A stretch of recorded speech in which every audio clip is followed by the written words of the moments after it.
Hello, BookTube. I just got back from a very nice visit to the Christian Science Monitor here in Boston, and I came back to a gigantic, what our next U.S. president would refer to as a huge shipment of books. I thought I'd open them on camera for you all. So let's see here. We've got plenty to start with. And of course, you're all free to go to the Christian Science Monitor website. You don't have to subscribe, but if you see a video by yours truly that you like, feel free to email them and let them know that. That always is nice. In the freelance book reviewing world, that's gold. If somebody likes your work and lets it be known. I'm fortunate in that I have a rather loyal readership of blue-haired Boston matrons from the Back Bay and Beacon Hill. But you can always use more. All right, so what is the first one? How are we starting off here? This is Coffin Road by Peter May. Looks like a thriller of some kind. On a remote Isle of Harris in the Outer Hebrides, a man washes up on a deserted beach, hypothermic and completely disoriented. That's also true of the normal, everyday inhabitants of the Hebrides. Let's not slander them too much. He has no idea who he is or how he got there. The only clue to his condition is a map of the island showing a desolate, ancient path called Coffin Road. Wouldn't it be awful for a thriller if a guy washed up desolate on a desolate beach, incoherent and weather-beaten, and when the police said, "Do you know who you are?" he said, "Yeah, of course I know who I am." So proceeded to give them all the details. That would be what's known as a non-starter. But I'm always up for a good atmospheric thriller. That's a good way to start. That's a good start. Let's see what we have here. Oh, good. Excellent. This is the finished copy of Daniel Levinson's Field Guide to Lies, Critical Thinking in the Information Age. It's a fantastic book. It's actually important. It's an important book. It looks at the tsunami of information that is produced every single day online, and asks some very good, tough questions about how do we know how to separate it? How do we know how to... Well, let's see if I can read here. We've created a human-made information, more human-made information in the last 5 years than in all of human history before then. Right along with it has come a proliferation of errors, lies, and manipulations that cross social and educational classes like never before. Whether it's Donald Trump saying, quote, "All I know is what's on the internet," or the recent study claiming that we may not need to floss our teeth after all, how do we separate the wheat from the digital chaff? And he goes through it with a very pleasing amount of rigor. There's actually, would ordinarily be the kiss of death for Steve when it comes to a book, but there are actually, let me see if I can find one here. There are actually charts and graphs in here, mathematical charts and graphs. See, it's stuff like that, where he sifts what's out there and how we know. And very refreshingly, one part of the book is just simple intuition. One part of the book is not math at all. It's probability. You look at something and you think, okay, does that seem likely to be true? Regardless of what you're going to read next, regardless of what anybody says about it, does it seem likely that that's true? And I'm glad that he included that, because I've seen way, way too many people, including, if I may say so, quite a few digital natives who simply don't apply that test, or even don't know how. And it's always annoying to me. If you see something online that is too good to be true, then it is too good to be true. It's as simple as that. But I've lost count of how many things I've seen on Facebook forwarded by people saying that, they like it's gospel when it's nonsense. Like one that went the rounds on Facebook a couple of years ago, that if you are mugged and your mugger takes you to an ATM machine to make you withdraw money, one way to foil the muggery is to enter your PIN number backwards, because that will cause the machine to suck in your card and not give it back, and then the robbery will be foiled. And there's like 10 things wrong with that. And yet there were hundreds of people believing it and passing it around. Here we go. Oh, very nice. Okay, this is Mercury by Margot Livesey. This is, I think we saw the advanced copy of this on the show on the channel before.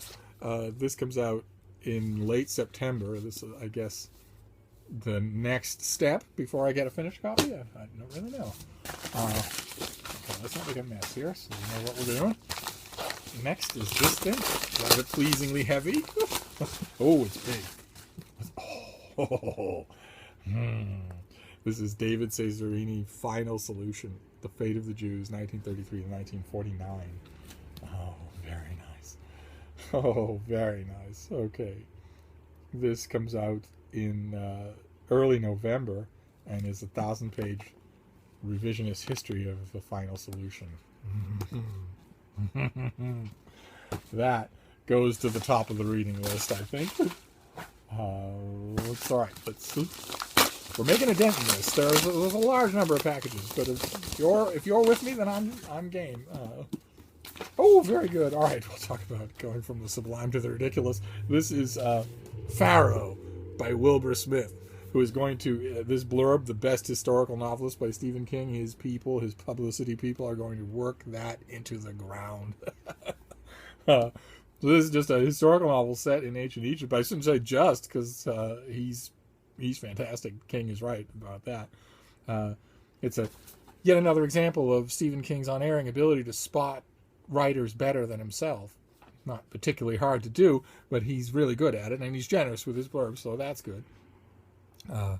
This is he returns to the ancient Egypt in a breathtaking epic that conjures the magic, mystery, romance, and bloody intrigue of a fascinating lost world. Okay. This comes out in late October. So that's good. That's just the sort of thing I like. Then we've got this thing. What is this? Oh, good. Oh, excellent. This is Vital Little Plans. This is the selected writing of Jane Jacobs. Earlier on this channel, we saw there's a new biography of her coming out. I got the ARC, and I'm expecting the finished copy anytime now. And I think this is designed to go along with that. If it's not, it certainly will in any review. And it's good in its own right, because Jacobs was a fantastic writer, and a book that collects all of her stuff that's just fantastic. Wow, this is a very early galley. Okay, good. So this comes out in mid-October, and it's a blueprint on how to live in cities. It really is. It's in many ways it will outdo the biography, no matter how good the biography is. Right, what have we got here? Let's see here.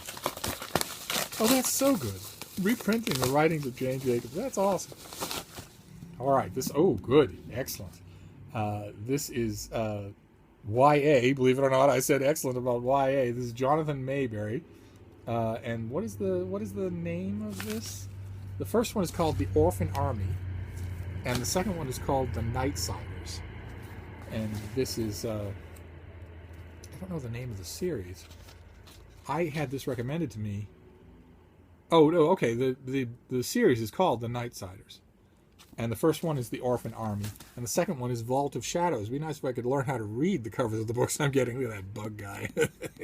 Looks like he belongs on the set of Strip Cover Lit. Can you just picture him clicking away? Fight Club.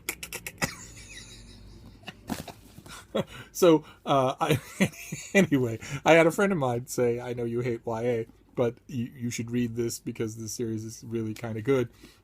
So that's excellent to the people at Simon & Schuster are sending that. That's wonderful. And then we've got this huge thing. This thing. It's almost done. Don't you worry. It's another package with 2 in it. Oh, okay. This is a murder mystery series.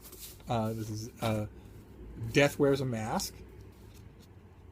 This is by Ashley Weaver, and it stars a society lady named Amor Ames and her scampish husband Milo. Death Wears the Mask is, I think, the second in the series, and then this hardcover must be the new one. Yes, okay. This comes out in mid-September with a title guaranteed to terrify anyone on BookTube. Death of an avid reader. Well, how many of our channels? It could be anyone. So many suspects. And then the last one is this. What is this? Oh, wow. Okay, well, I'm spotting a theme. This is Saba Tahir. This is An Ember in the Ashes and Torch Against the Night. This is so we're getting a bit of YA here, and also some very nice inclusion of earlier works. I really like that. Too often publishers don't really do that. Oh, wow. Tahir's debut. This is the sheet for An Ember in the Ashes. Tahir's debut will hit shelves in paperback on February 9th, 2016. So this has just been sitting there somewhere. And then there's A Torch Against the Night, which comes out next week, I think, or in a couple of days, and through an unforeseen set of circumstances, I actually ended up being commissioned to review this for the Christian Science Monitor, even though it's YA. So you can look for my review soon. That it'll probably be coming out the week that the book comes out, or soon after. And I took the opportunity, because of that review, to reread Amber in the Ashes, which I read and reviewed rather harshly in 2015. And I don't want to spoil my review. I'll be sure to link it when it goes up. But I found Torch Against the Night to be much better, a distinct improvement. But it actually made me like some parts of Ember in the Ashes more than I did the first time. So there you go. It's too many books to hold up here, but quite a bit of stuff, including at least one thing, a 1,000-page history of the Holocaust that I will certainly pitch to review. But there you go. That's a very good mail haul for today. And I'll see you shortly, BookTube. Thank you.